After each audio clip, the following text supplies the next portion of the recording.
¿Qué tal? ¿Cómo están? Muy buenas tardes. Bienvenidos a Atlántico Noticias. Hoy abrimos el programa con la imagen de la que es ya la peor tragedia de la que se tiene constancia en aguas de Canarias relacionada con la migración. Los cuerpos de 24 personas fallecidas llegaron hasta Los Cristianos. Fue en la tarde de ayer.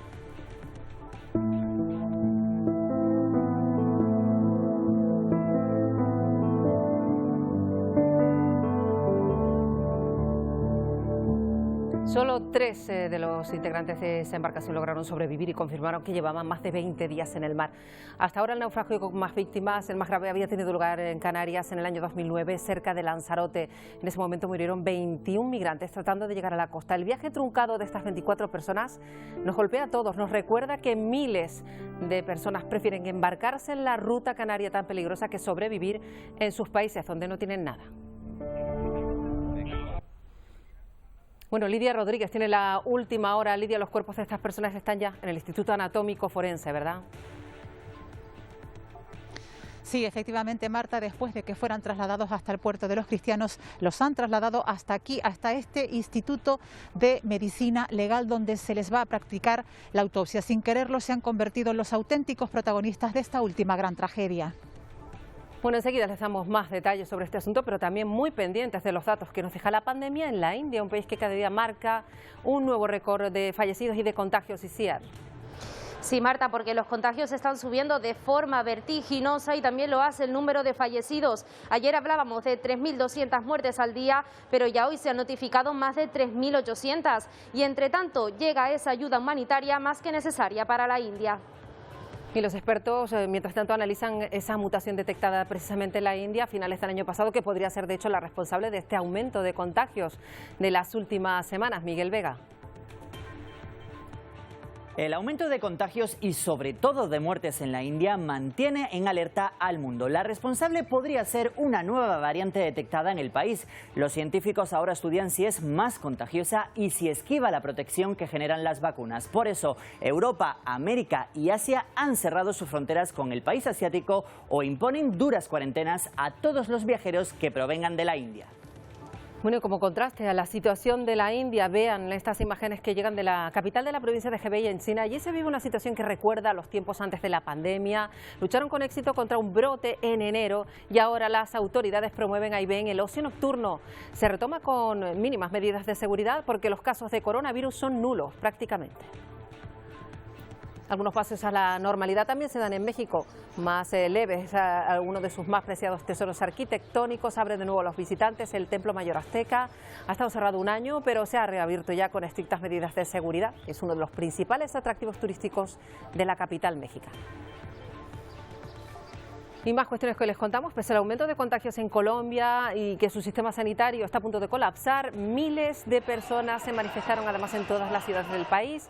Son protestas en Bogotá, en Cali o en Medellín para protestar contra la reforma fiscal que propone el presidente Iván Duque. Algunas acabaron en graves incidentes, por ejemplo en Bogotá o en Medellín, luego lo vamos a ver.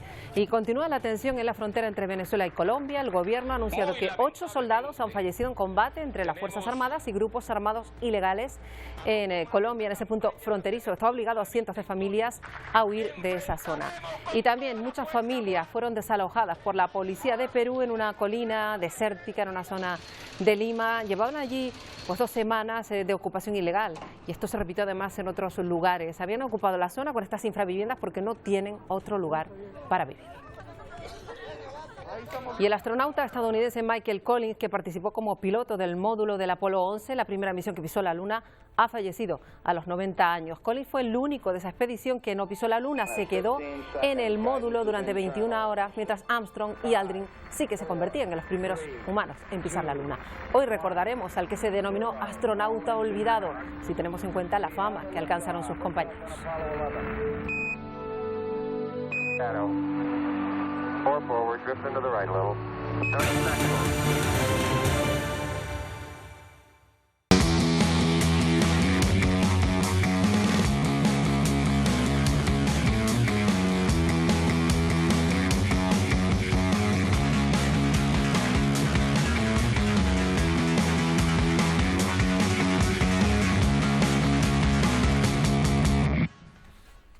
Pues empezamos aquí en Canarias. Anoche fue remolcado por salvamento marítimo ese cayuco en el que habían fallecido 24 personas, entre ellos 2 menores que también habían muerto durante la durísima travesía. Fue localizado a 500 kilómetros del Hierro y llevaba 22 días a la deriva. En el Instituto de Medicina Legal ya se realizan, de hecho, ya las autopsias de estas personas. Lidia Rodríguez, adelante, tienes la última hora. Pues sí, Marta, bien lo decías, 24 personas, 22 adultos y 2 menores. Esos cuerpos ya se encuentran aquí en el Instituto de Medicina Legal, donde se les practican ya las autopsias. Un equipo de 4 forenses trabajan a destajo para intentar tener todo este proceso culminado aproximadamente en 2 o 3 días. Después, cuando lo autorice un juez, recibirán sepultura. En torno a 1000 kilómetros y casi 2 días de navegación ha hecho la guardamar Thalía para recuperar los cadáveres de 24 personas. En Los Cristianos les esperaba un dispositivo que se ha encargado de bajar a tierra a los fallecidos. Lo que ha hecho Cruz Roja Española es favorecer la intimidad y el trato humanitario de los cadáveres que han llegado ahora. Por lo tanto, hemos montado unas carpas para facilitar, por un lado, lo que es un trato con mayor respeto y, por otra parte, el trabajo de los forenses. Ese triste trabajo se ha prolongado hasta entrada la noche. Los cuerpos serán trasladados a carpas donde trabajaban los forenses. Luego irán al Instituto de Medicina Legal y se les dará sepultura cuando lo determine el juez. No se recuerda en Canarias una embarcación con tantos fallecidos, 24, todos varones. Todavía la tragedia es mayor, ¿no? Pero para nosotros cualquier pérdida humana es un drama, ¿no? Se piensa que llevaban en el océano 3 semanas. Les localizó el ejército lejos de todo. Cuando llegó el helicóptero solo pudo rescatar a estas 3 personas con vida. Estaban en una situación tan débil que yo me tuve que apoyar en algún compañero para mantenerles erguidos, porque no había forma de ponerles el cincho de arriado. Estaban en muy mal estado, estaban deshidratados, por lo que pude entender llevaban 22 días en la mar y necesitaban atención médica urgente. Que siguen en estado grave en diferentes hospitales de Tenerife. Durante el proceso de traslado, se lo hemos venido contando, se ha visto otra embarcación que estaba a 15 kilómetros de Punta Rasca, que fue llevada también al mismo muelle de Los Cristianos. En este último iban 20 personas, en ese caso llegaron en aparente buen estado de salud. Pero además Salvamento Marítimo ha rescatado otra embarcación, está con 26 personas a bordo a 10 millas de la isla de Gran Canaria del Sur en concreto. Y ahora estamos pendientes de otra patera que habría sido localizada y que llegará a Gran Canaria en las próximas horas. Última hora que les van a dar en el Telenoticias 1 sobre este asunto. Y vamos nosotros ya con la actualidad de la pandemia que sigue dejando a la India como el país que más casos registra de los últimos días. La situación no está controlada ni mucho menos y de no viciar, pues registrando un altísimo dato de fallecidos. Sí, Marta, porque ayer hablábamos de 3.200 muertes, que era el récord hasta entonces, pero es que hoy se ha batido un nuevo récord, ya que han fallecido más de 3.800 personas. En la India, cada minuto están muriendo 4 personas y los crematorios están desbordados. Solo en un día se pueden llegar a incinerar más de 600 cuerpos. Como bien dices, también crece el índice de contagios, ya se han llegado a más de 380.000 nuevos positivos en solo 24 horas. Y entre tanto llega la ayuda humanitaria. La India ya ha recibido ayuda, por ejemplo, de Gran Bretaña con equipos de oxígeno y también de Rusia, que ha enviado tanto respiradores como medicamentos para paliar la sintomatología grave de la COVID-19. Nos preocupa especialmente la India y ayer los científicos estudian la aparición de esa variante a finales de 2020, que de hecho podría ser la responsable, aún no está confirmado, del aumento de las infecciones y de las muertes en el país. No se sabe si es más infecciosa, más letal o si resta protección a las vacunas. Miguel Vega tiene todos los datos. La India se ha convertido en el primer país mundial en notificar más de 300.000 contagios diarios en un solo día y también durante varias jornadas continuadas. Con hospitales completamente saturados, la situación en el país es muy preocupante. Según los expertos, este incremento de contagios puede deberse a una nueva variante detectada en octubre de 2020 y que ahora se ha extendido por varias regiones. Es denominada como la B1617. Es una doble mutación y ya ya afecta a más del 60% de la población.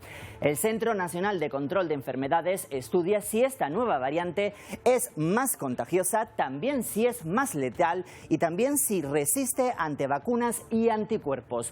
Por el momento son hipótesis y se sigue estudiando su secuencia entre los expertos. Estas variantes del virus mutan y cambian con el tiempo. Esta es una nueva variante que estamos siguiendo. Tener 2 de estas mutaciones, ya lo hemos visto en otras variantes del mundo, es preocupante porque hay una similitud en estas mutaciones que confieren mayor transmisibilidad y algunas mutaciones también dan como resultado una neutralización reducida en nuestras medidas, en concreto las vacunas.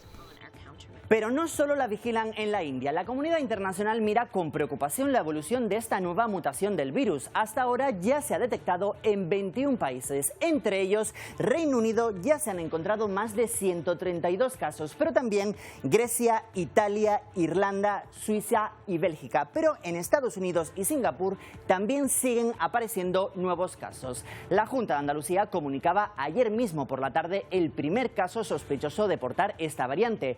Por ello, el Gobierno central obligará a todos los viajeros que provengan de la India a guardar cuarentena. Se trata, por tanto, de una tarea, de una medida que nuestro país ya ha adoptado en otros casos, en donde había viajeros procedentes de terceros países, en donde se haya detectado que circule alguna variante del virus o alguna cepa distinta de la. Bueno, pues ya lo ha apuntado Miguel, Andalucía ha confirmado ese primer caso detectado en España de esa variante, mucha inquietud, como pueden comprobar en todo el mundo, porque esta variante se estudia si puede ser más contagiosa o resistente. También la consejera de Sanidad de la Comunidad Valenciana, pues allí se investiga otro posible caso sin confirmar. La amenaza de esta variante espolea a los países europeos para redoblar el ritmo de vacunación, que es clave. La ministra de Sanidad ha anunciado el aumento en cuanto a llegada de dosis de vacunas. En total, solo esta semana se esperan 4 millones de vacunas. Y esta sería la mayor cantidad que ha llegado a nuestro país desde que comenzara toda la campaña de vacunación. Lo recalcaba, de hecho, la ministra de Sanidad después del Consejo Interterritorial de Salud, en el que muchas comunidades autónomas han solicitado herramientas para poder seguir decretando toques de queda o cierres perimetrales una vez decaiga el estado de alarma el 9 de mayo. Y el Gobierno, que insiste en que no se va a prorrogar el estado de alarma.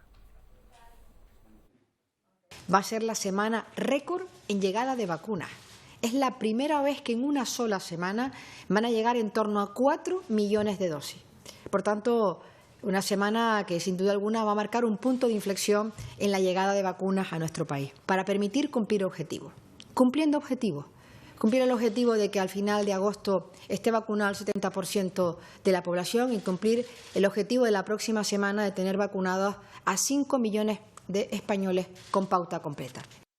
Bueno, de hecho ya han recibido la pauta completa, es decir, las 2 dosis, el 8,7% de la población, y estos son 4.200.000 personas, y se espera seguir vacunando pues con estos sueros que han llegado. De hecho, hoy han sido 126.000 las dosis de Janssen.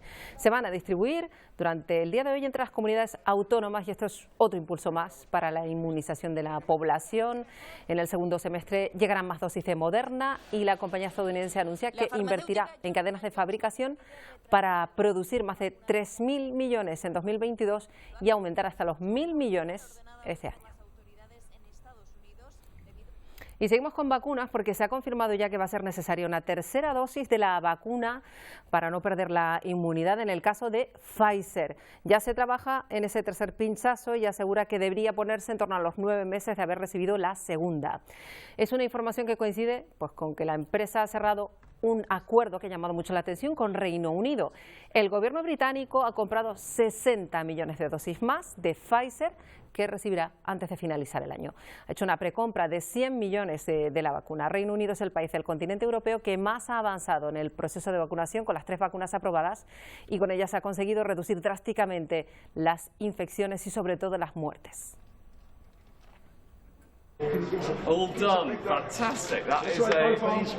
Pues ahí ven, ese es el ministro de Sanidad británico, Matt Hancock, que recibió su primera dosis de AstraZeneca. Con este acto público, el responsable de salud británico quiere animar a la población a vacunarse con esta fórmula. Muchos ciudadanos han mostrado su desconfianza, incluso en Reino Unido, tras los casos de trombos detectados, 30 en concreto ahí en Reino Unido. Y el colapso de los sistemas sanitarios de Centroamérica se queda evidente por la COVID-19 y sigue generando un lento proceso de la vacunación. Además, va a limitar una recuperación económica en todos los países. Nos lo cuenta Óscar Ortiz, de Voz de América. El ascenso en casos positivos de COVID-19 en Honduras persiste, al igual que en otros países a nivel mundial. Sin embargo, enfocados en la región centroamericana, la nación que más contagios contabiliza es Costa Rica, seguido por Guatemala, Honduras en tercer lugar, El Salvador y Nicaragua. En cuanto a avances en la vacunación, Honduras ya ha inoculado a más de 52.000 personas, de las cuales 47.000 recibieron una primera dosis. Millones de vacunas como están llegando en Nicaragua, como están llegando a El Salvador y los demás países de Latinoamérica, pero también no están viniendo ayuda sanitaria, no están viniendo vacunas norteamericanas. Países como Guatemala y El Salvador siguen sin tener suficientes dosis, mientras los contagios a nivel regional registran un repunte principalmente en la población joven. La situación varía en Costa Rica, donde ya alcanzaron hasta el momento un total de 586.799 dosis aplicadas, pero Honduras, dicen los expertos, sigue relegado. Una situación dramática, sin vacunas, sin que el gobierno haya hecho lo propio para conseguir vacunas, y ahora le da a la empresa privada la compra de vacunas cuando este es un derecho humano que debe garantizar el mismo. Con el escenario de pandemia, el Fondo Monetario Internacional espera que Estados Unidos sea una pieza clave en la recuperación de los países de Latinoamérica para acelerar el proceso de vacunación y sobre todo la economía en estos países. Óscar Ortiz, Voz de América, Honduras. Bueno, y ven, este es el primer centro de vacunación para inocular a los pacientes sin bajarse del vehículo, que se monta en El Salvador. En este centro, un aparcamiento de un centro comercial, de hecho, se vacunan, eso sí, con cita previa a las personas mayores de 55 años y con enfermedades. Es la segunda fase del plan de vacunación en este país, que incluirá a 2 millones de personas. Y pese al aumento de contagios en Colombia, ya que su sistema sanitario está a punto del colapso, miles de personas se manifestaron, además lo hicieron en todas las ciudades del país. Protestas en Bogotá, en Cali o en Medellín, entre otras ciudades, para protestar contra la reforma fiscal que propone el presidente Iván Duque. Acabaron, pues en muchos casos, con enfrentamientos entre manifestantes y la policía. Hubo lanzamientos de gases lacrimógenos y el presidente Iván Duque ya ha advertido que tras estos incidentes y estas manifestaciones teme un repunte de casos en este país, donde ya han fallecido más de 72.000 personas por coronavirus. Medellín madrugó a manifestarse contra la tributaria. A medida que las horas pasaban, más marchantes se unían a la protesta. Jornada marcada por una escena realmente conmovedora. En medio de las arengas, hubo espacio para agradecer y homenajear a los héroes de la pandemia. Algunos hinchas del Nacional se tomaron clínicas como la León 13. Pero después del mediodía, el panorama cambió. Distintos manifestantes en turbas derribaron algunas cámaras de fotodetención. Varias entidades bancarias fueron vandalizadas, incluso cuando había personal trabajando. Mientras que en otro punto de la ciudad, algunos centros comerciales también eran atacados y saqueados. Estas imágenes evidencian cómo entre la multitud, algunos se llevaron cascos y otros objetos de valor. La situación se salió de control. Algunas motos fueron incineradas, concesionarios de vehículos atacados y hasta los parqueaderos de la Alpujarra fueron violentados. Ante el desolador panorama, la policía intervino. Mientras en un extremo algunos saqueaban y vandalizaban, en otro punto de la ciudad, cientos de motociclistas también alzaron su voz de protesta. Y siguen aumentando los casos positivos en Japón, y eso que se ha declarado un nuevo estado de emergencia en el país. Quedan solo 3 meses para que arranquen los Juegos Olímpicos de Tokio. Así que preocupa y mucho los índices de contagio en la capital. Ya ha superado el 1.000.000 diario y alcanza, por tanto, el máximo que se ha producido allí en los últimos 3 meses. El país se encuentra en la 4ª ola. Están por encima de las 10.000 muertes por coronavirus. Y el contraste lo pone China. Hay muchas provincias en las que se vive un día a día que recuerda la época de antes de la pandemia. En lugares como Hebei, que es una de las provincias más castigadas durante la primera etapa de la pandemia, en China ahora la vida de los ciudadanos vuelve a la normalidad. De hecho, en la capital las autoridades apuestan directamente por retomar el ocio nocturno. En el centro de Chillachám, la noche comienza cuando se encienden las luces en la plaza Chiantiancha. Pruebe su suerte con el instrumento de cuerda o lea un poco con sus hijos. Desde el 15 de abril, cuando el gobierno local lanzó incentivos para la vida nocturna en Chillachám, el tráfico peatonal en la calle peatonal Locomotora ha aumentado a más de 50.000 personas entre semana y más de 80.000 los fines de semana. Es tan brillante como de día, soy extrovertida, entonces para mí es genial ser parte de la multitud. Los dueños de las tiendas están trabajando el doble de tiempo para satisfacer las demandas de los amantes de la vida nocturna. Nuestros ingresos nocturnos son el 85% de todo el día. Si se nos permite cerrar nuestras puertas más tarde, podríamos ganar más de 1.000 yuanes adicionales por día. En Chendín, una antigua ciudad a unos 15 kilómetros al norte del centro de Chillachám, las iniciativas gubernamentales y el rock and roll están revitalizando esta ciudad de 1600 años. Las autoridades también han emitido un total de 1 millón de yuanes o cerca de 155.000 dólares estadounidenses en cupones para los residentes locales para ayudar a impulsar el gasto en la economía nocturna. Bueno, también vuelve la normalidad, eso sí, muy relativa. Algunos centros culturales, por ejemplo en México, el Templo Azteca de la Ciudad de México ha abierto sus puertas. Ha estado un año cerrado por la situación y lo ha hecho, eso sí, ahí con todas las medidas de seguridad establecidas para los visitantes, mascarilla, toma de temperatura y geles hidroalcohólicos. El Templo Mayor, con forma de pirámide, fue construido por los aztecas en el siglo XIV y es una de las grandes atracciones de la capital.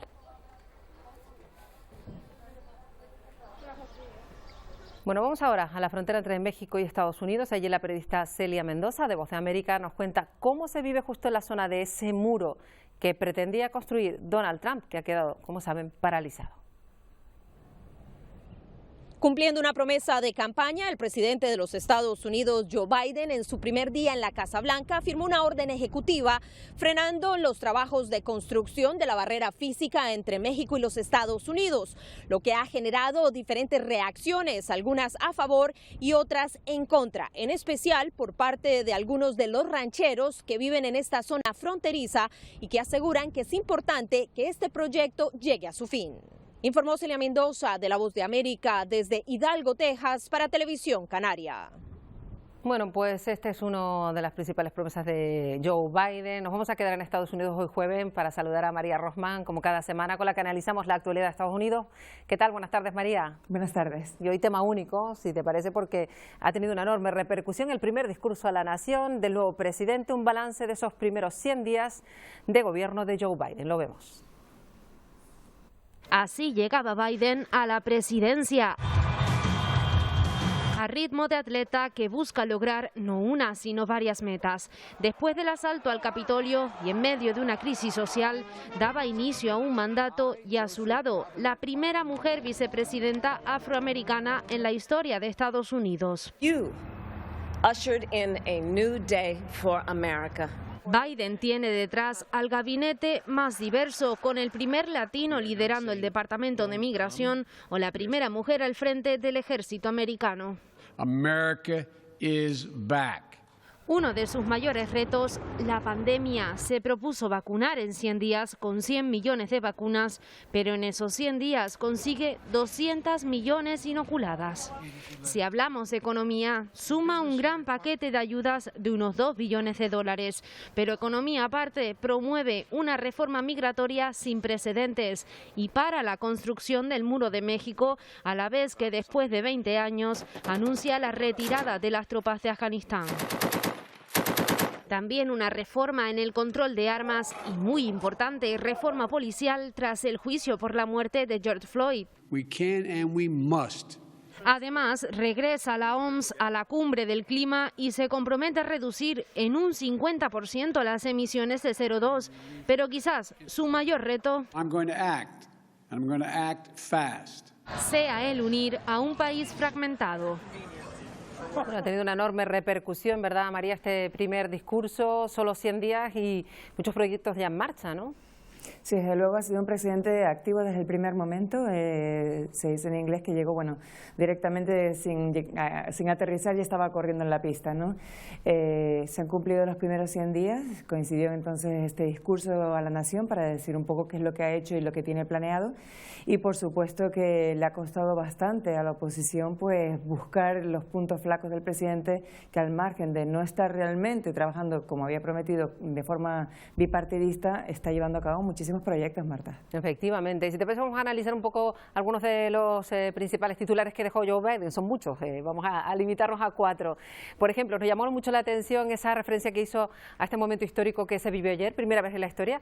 Y vamos a ver que 2 mujeres acompañaban a un presidente durante un discurso conjunto en el Congreso, Kamala Harris y Nancy Pelosi, presidenta de la Cámara de Representantes. Vemos ese momento. Gracias a la señora presidenta. Señora vicepresidenta.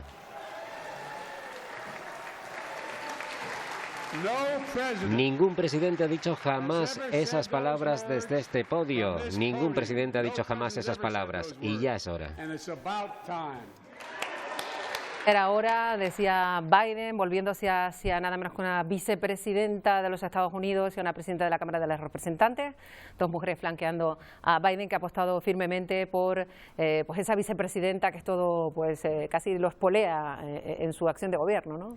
Realmente un momento histórico y ha sido excelente que haya tenido la inteligencia en ese momento también, porque es un momento que convenía resaltar de que estaba ocurriendo en Estados Unidos, ¿no? Que 2 mujeres realmente estaban ocupando esos puestos tan importantes y una de ellas además de descendencia africana, bueno, jamaicana en este caso, y además de la India. O sea, es un momento importante que resalta que estamos viviendo un cambio en Estados Unidos, que hay una diversidad detrás del presidente dentro de su gabinete y dentro de lo que es la rama legislativa, que es importantísima. Unos cambios que se ven además en todos, digamos, los ámbitos de su acción, en sus gabinetes, en lo comentamos la semana pasada, María, en la decisión de poner una mujer al frente nada menos que del ejército, digamos que está poniendo en marcha lo que predicó en su momento, lo está haciendo efectivo, ¿no? Sí, desde luego está también dejando muy claro que este es un gobierno diferente al que hemos visto en los últimos, no solamente en los últimos 4 años, realmente bastante atrás no hemos visto una acción tan progresista en Estados Unidos. Incluso durante la época de Barack Obama yo creo que no llegamos a ver unos cambios tan sociales y tan expuestos, o sea, que el presidente no teme ser llamado radical a la hora de decir que hay que hacer cambios generacionales y que van a costar muchísimo dinero también al pueblo estadounidense, pero que son necesarios. Y ha habido también cambios en cuanto a la política económica. Mucho de lo que se refirió ayer Biden tenía que ver con esto, con ese lema que también repitió ayer, America on the move again, América avanza de nuevo. Vemos lo que decía a este respecto, María. La peor pandemia en un siglo, la peor crisis económica desde la Gran Depresión, el peor ataque a nuestra democracia desde la Guerra Civil. Ahora, después de solo 100 días, puedo informar a la nación que Estados Unidos está en marcha de nuevo. America is on the move again. Bueno, en marcha de nuevo, además haciendo unas inversiones impresionantes destinadas a la recuperación económica y de todos los aspectos de la vida norteamericana, una apuesta muy fuerte que pone sobre la mesa Joe Biden, que ya está hecho efectiva, ¿no? Sí, ahora viene, ya tuvimos la primera parte del plan, ahora también viene la segunda parte del plan, que es para ayudar más con temas de dependencia y de cuidado infantil, también la creación de empleo, sobre todo para mujeres en lo que es energía renovable y por supuesto el muy ambicioso plan de infraestructura que también va a generar empleo, ¿no? Yo creo que estamos viendo cambios importantes que tienen muchísimo que ver con mejorar la situación en Estados Unidos, donde hemos visto en los últimos 4 años una brecha enorme entre ricos y pobres. Es un momento de volver otra vez a crear empleos, a crear una economía que favorezca a todos y que la educación y el cuidado de salud, lo que sería sanidad para nosotros, también estén al alcance de todos, que ha sido uno de los mayores problemas de Estados Unidos en las últimas décadas realmente. Efectivamente, y aprovechó pues su intervención ahí en el Congreso en esa sesión conjunta para pedir apoyo a ese ambicioso plan para las familias estadounidenses, 1.000 millones en gastos, 800 millones en recortes de impuestos, digamos que unas acciones dirigidas a paliar las necesidades de la clase trabajadora, ¿no? Sí, ahora, ¿de dónde sale el dinero para todo esto? Porque en total estamos hablando de 6 billones, ya si juntamos todos estos planes que tiene el presidente. La cuestión es que lo que quiere hacer es aumentar los impuestos, pero no a la clase trabajadora, como se le ha acusado, sino a todas aquellas personas que ganen por encima de $400.000 al año y también a las corporaciones, que se ha demostrado ya que realmente en los últimos años, después de que Trump firmara lo que son unas propuestas que realmente estaban ayudando más bien a las corporaciones, no han pagado impuestos desde hace 4 años y ahora los tendrán que empezar a pagar. Es una medida que hasta cierto punto no sienta bien a los republicanos, pero es muy popular definitivamente. Claro, la verdad es que suena raro escuchar a un presidente norteamericano decir eso, que le van a poner pues, más impuestos a las grandes fortunas y a las grandes corporaciones. No es habitual pues, oír pues así hablar a un presidente norteamericano, y decías que los republicanos pues evidentemente han reaccionado negativamente, ¿no? Sí, muchas de ellas sí, pero es interesante que muchas corporaciones realmente sí están a favor de este plan de Biden. Incluso si les va a costar dinero, creen que es necesario en este momento para que Estados Unidos salga primero de esta pandemia y luego realmente poder hacer frente a esta brecha que comentaba antes, donde hay muchísima gente viviendo en las calles en Estados Unidos cada vez más. Por ejemplo, San Francisco es terrible la situación, también en Los Ángeles. Entonces, hay muchas corporaciones que sí están de acuerdo con esto, pero es verdad que muchos republicanos se ven en este momento que están intentando atacar al presidente y realmente no saben de dónde sacar hilo para tirar, ¿no? Les está costando un poquito. Bueno, y evidentemente, María, Joe Biden se refirió a ese plan de vacunas tan ambicioso. Dijo que cada vacuna era una dosis de esperanza. En un centro de vacunación masiva en Glendale, Arizona, le pregunté a una enfermera cómo era el vacunarse. Ella me miró y dijo que cada inyección se siente como una dosis de esperanza. De hecho, María había prometido 100 millones de vacunas en sus primeros 100 días de gobierno, pero esto lo había alcanzado ya semana y media antes. Se han aplicado muchas más a día de hoy. Sí, exactamente. Ya hay 140 millones de personas vacunadas, son 200 millones de dosis las que se han inoculado. Desde el día 51 prácticamente de su mandato ya había cumplido esa primera promesa de 100 millones. Y es importantísimo no solamente que Estados Unidos alcance pues esta vacunación masiva y que ya, de hecho ya todo el mundo puede ir directamente a vacunarse, porque además realmente ayuda al mundo entero, ¿no? Una vez que ya Estados Unidos esté vacunado, van a poner a disposición del mundo muchísimas vacunas también, que es un problema global. Realmente poner estas vacunas al alcance de todos nos va a ayudar a todos. Efectivamente, un plan de vacunación muy ambicioso que también, bueno, evidentemente deja bien a las claras el poderío económico de Estados Unidos, en contraposición con situaciones como la que se vive en India o en Brasil. Ahí sí han podido reaccionar, convencer a la población, esto es importante, a mucha población que no quería vacunarse, de que sí lo hiciera, y ha calado finalmente el mensaje en la población. Esto pues acaba con la retirada de las mascarillas ya para espacios en abierto, ¿no? Sí, realmente da hasta un poco de temor, ¿no? Pensar que, por ejemplo, en algunos estados como Maryland o en Carolina del Norte ya están diciendo que no es necesario, de hecho los Centros de Control de Enfermedades, los CDC, están diciendo que no es necesario utilizar mascarilla en el exterior si han sido vacunados. Como llevamos más de un año ya con las mascarillas puestas, da un poco de temor, pero bueno, es un paso hacia el futuro, es la esperanza, como dijo el presidente, y en algún momento tenemos que volver a la normalidad. Bueno, y otra de las prioridades para Joe Biden, María, desde luego tiene que ver con la migración, porque esa cantidad de personas que marcharon hacia la frontera, precisamente animados pues por el cambio en la política migratoria, se convierte ahora en un problema, porque son muchísimos y hay que resolver bien lo que ocurre a este respecto. Vamos a escuchar lo que decía Biden. Vamos a acabar con la guerra de la inmigración. Por más de 30 años los políticos han hablado de la reforma migratoria y no se ha hecho nada por ello. Es hora de arreglarlo. Bueno, vamos a acabar con la guerra de la inmigración, decía. Quizás uno de los principales problemas que tiene a día de hoy la administración Biden. De hecho, pues la encargada, la propia vicepresidenta, a gestionar directamente ella este asunto, ¿no?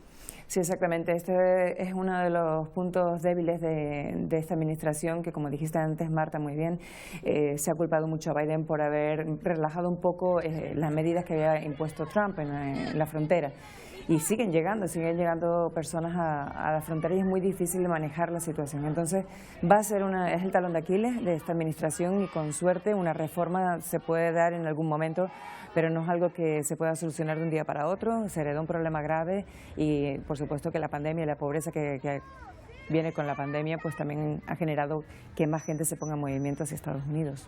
Bueno, pues un asunto que hoy ha sido noticia, las reacciones a este discurso de Joe Biden, que ocupa pues las portadas de ese país y del resto del mundo, María, por la dimensión que tiene pues este cambio tan evidente que ha dado la política norteamericana personalizada por Joe Biden.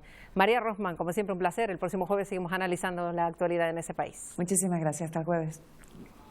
Bueno, continúa la tensión en la frontera entre Venezuela y Colombia. El gobierno venezolano ha anunciado que 8 soldados han muerto en combate entre Fuerzas Armadas y grupos ilegales en ese punto fronterizo. Los combates comenzaron en las áreas fronterizas del estado occidental de Apure a final de marzo. Y esto ha provocado que miles de civiles tengan que huir a Colombia, según denuncian los grupos de derechos humanos.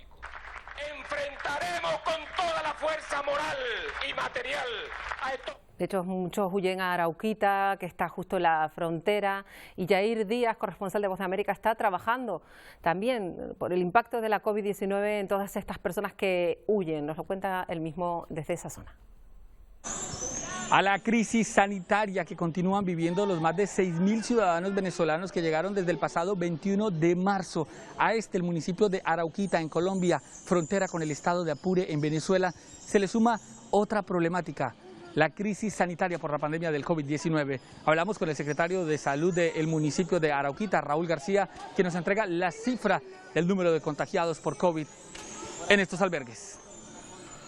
Es un reto difícil dado a las dificultades en salud que se tiene en el municipio por los recursos limitados, sabiendo que somos un municipio de primer nivel o un hospital con primer nivel de salud, donde dado a la crisis migratoria de venezolanos, pues se ha tenido que ajustar y buscar apoyo a cooperación internacional para brindar la atención y de igual manera poder, con la Unidad Administrativa Especial de Salud de Arauca, conocer cuántos casos tenemos en el municipio, haciendo una especie de tamizajes y todo el cerco epidemiológico a los casos positivos de COVID-19. Tenemos un aproximado de 80 casos a la actualidad.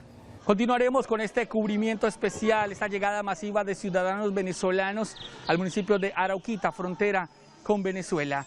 Yair Díaz, Voz de América, para Televisión Canaria. Bueno, cientos de personas fueron desalojadas por la policía de Perú en una colina, en una zona desértica de Lima, después de 2 semanas de ocupación ilegal. El incidente además se repitió en otros puntos de la capital. Son cientos de familias completas que se instalaron en esa zona desde el pasado 12 de abril. Es la zona denominada Lomo de Corvina, que está en Vila, en campamentos improvisados porque no tienen lugar para vivir. Hay varios arrestados, incluso heridos en las fuerzas de seguridad. El campamento fue desmantelado. Y desde el pasado 13 de abril, la cooperante española Juana Ruiz Sánchez está detenida sin cargos por el ejército israelí. Una detención que se va a extender al menos una semana más. Los responsables de una campaña para liberarla aseguran que ella ha sido trasladada de centro en varias ocasiones y es que está siendo sometida a largos interrogatorios, por lo que temen por su estado de salud. El ejército israelí la vincula con un grupo terrorista, pero no han presentado ninguna acusación formal.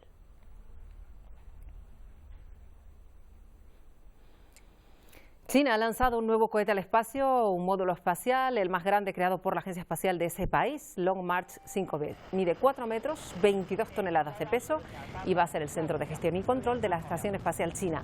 Un espacio donde la tripulación vivirá y desarrollará experimentos científicos y tecnológicos. Es parte de esa Estación Espacial China que estará terminada a finales de 2022.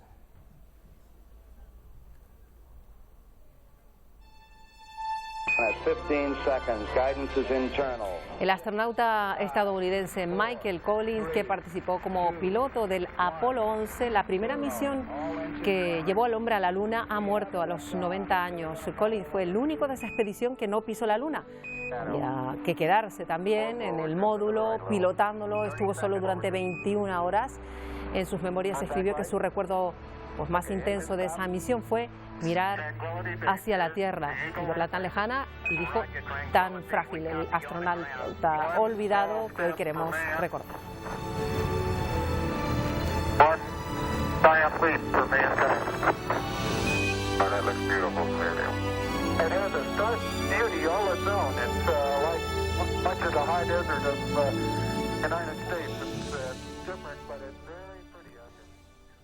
Bueno, nos vamos ya, lo hacemos con música, con una de las canciones más recordadas de Aretha Franklin, que se publicó un 29 de abril, pero en 1967.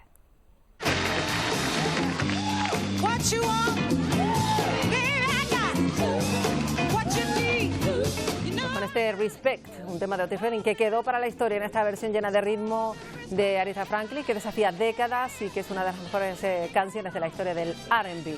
Con Aretha Franklin les dejamos por hoy. En nada, llega Telenoticias Primera Edición con todas las noticias de este día en nuestro archipiélago. Hasta mañana.